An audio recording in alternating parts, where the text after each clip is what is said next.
अस्सलाम वालेकुम, आप देख रहे हैं RNN न्यूज और मैं हूं नाइला भट्टी। शामिल करते हैं आज की अहम खबरें।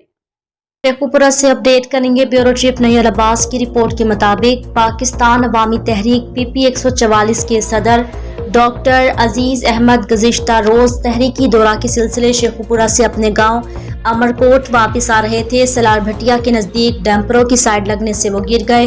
रेस्क्यू 1122 में इन्हें फौरी तौर पर मुकामी अस्पताल खान का डोगरा पहुंचाया, जहां वो जिंदगी की बाजी हार गए। मरहूम की पार्टी के लिए खिदमात पर शेखुल इस्लाम डॉक्टर मोहम्मद ताहिरुल कादरी ने अपने वीडियो बयान में इजहार ताज़ियत किया। इनकी नमाज जनाजा गांव अमरकोट में अदा की गई, जिसमें इलाके की अहम सियासी, समाजी, कारोबारी, सहाफ़ी शख्सियात ने शिरकत की। मरहूम का जनाजा जब इनके घर से उठाया गया तो सोग में पूरा गांव बंद हो गया। जगह जगह फूलों की पत्तियां बरसाई गई।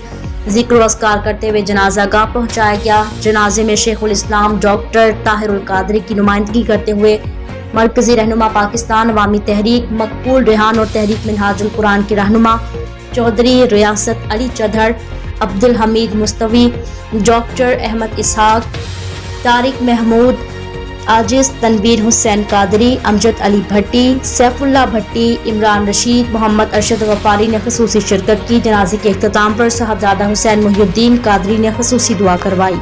अब तक के लिए इतना ही। मजीद खबरों और अपडेट से बाखबर रहने के लिए देखते रहें RNN न्यूज।